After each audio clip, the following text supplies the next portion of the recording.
Traders, welcome back to the channel. We're going to go over AMC as quickly as possible. I'm going to break it down very quick to the point. Now, there's a few things I want to cover, and then I'm going to go over a little bit about the chart as well. Now, I did mention in the live stream yesterday, even though the news was so bullish, and I mentioned as well in the video yesterday, even though the news and everything surrounding the synopsis of the stock was so strong, we're coming into Thursday and Friday when typically we start to see those pushes down. The key levels of support were $42, $43 roughly, and maybe $32 to $34 as well down there.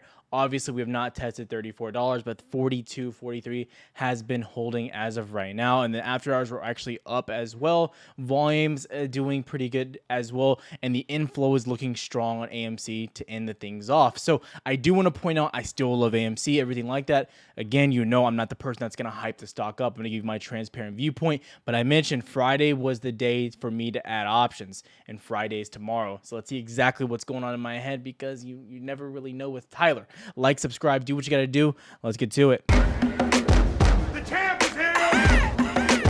The champ! All right, so to start things off, this is really what I want to cover. And I know people are going to get mad when I talk about Ortex and they're going to get frustrated and stuff like that. So this is something that's very interesting to me. So everyone knows Ortex reported the wrong data when it comes to the short interest, right? They were just kind of giving, you can say wrong information on their end, but this has been a focal point of something I've been saying is that you can't rely solely on Ortex. I was using them. I like them mainly for utilization, but besides that, it's not really that reliable from what I'm seeing, especially when it comes to AMC.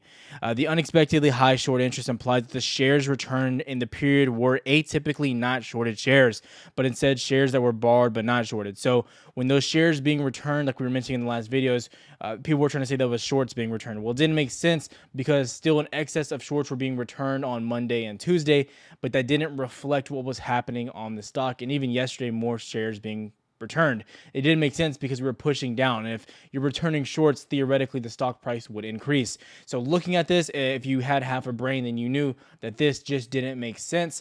And then Ortex dropped this bomb on us right there. And then they said tomorrow we'll update with the new short interest. Now it's worth mentioning the day before, this is what they announced the short interest was. Right here, it was 11.2, as you can see right there in the bottom left corner right here.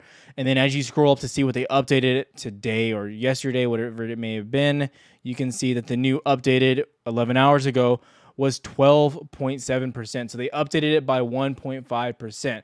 Now, I'm not a math wizard. I didn't go to college for 74 years. And, you know, I'm not having my PhD by the time I'm 25. That's not what I'm about. But I do like to imagine that I can connect simple dots. And like I said, half a brain, you can connect these here.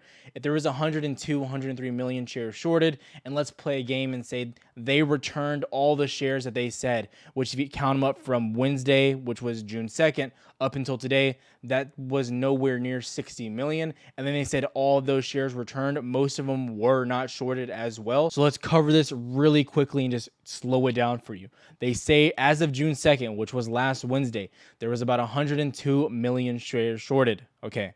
Now, from that day up until today, there was about 60 million shares returned via Ortex that they're reporting, if that makes sense. Okay. Now, of those shares returned, it's said that most of them were not shorted. That's why their short interest number is completely wrong. Okay, now if we go further along these lines as well, and we'll say that maybe 40 million of them of the shorted shares were returned. Now, I don't believe this, but let's play devil's advocate and say that there's 70 million or 60 million shares shorted left out there. Again, not a math wizard, but the numbers don't add up. So in my opinion, I think that the numbers on Ortex are very skewed. And I'm not blaming Ortex, but I'm saying you right now can't trust this data. But one thing I am looking at is utilization, and we're still sitting at about 90%. And that has me very intrigued by this as well. But I do want to point out that Ortex says they're going to fix it, and then they come out with some other BS number increasing it by 1%.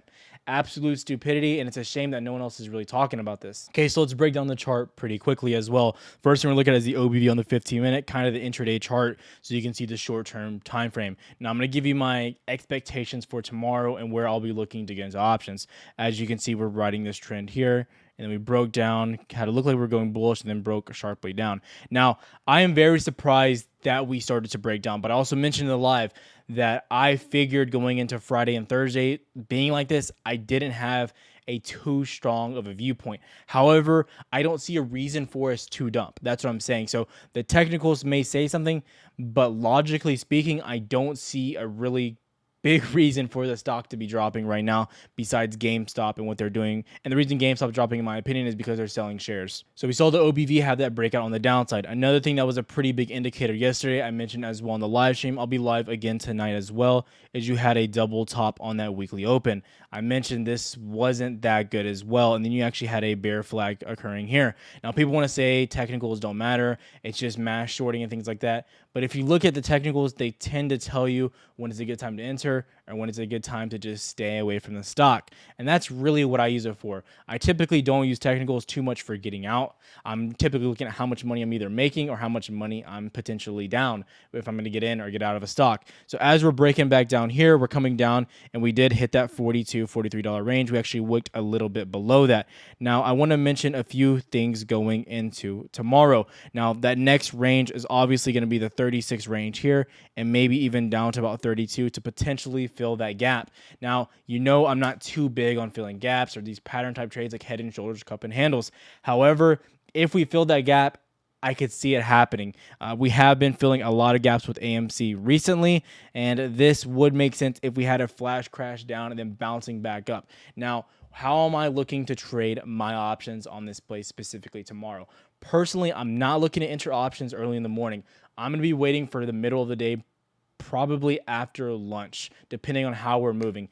If we see a flash crash in the beginning of the morning, that would be very hard for me to resist entering around that $33, $32 range. I'm just saying if it does happen, I'm not counting on that to be my entry zone, but if that happened, I would be forced to push a very heavy amount of money in on my play just for options because I think that's really lucrative for me. Not financial advice, do your own DD, but that's just me personally. Now, if we kind of stagnate moving sideways tomorrow, I really do think it's going to be a battle for $40. We said this last week, and right now it's looking like we're already there right now. So we're going to want to see how we hold up going into this Friday specifically. It's worth mentioning today we did have the SSR rule, and it really did not help. So I know people are going to be mentioning that in the comments down below as well. We had it today, and it did nothing. So we're going to want to see retail if they're buying, if more people are getting involved, if people are holding. I do think retail is still holding. I don't believe there's a lot of selling occurring on retail, but I'm going to be waiting particularly between the end of lunch about 1 p.m. Central and then maybe around the close of 3 p.m. Central. That's what I did last week, and it worked out really well, and we got the best entries possible last week when we got into our options there. So that's personally what I'm looking at when it comes to options for me.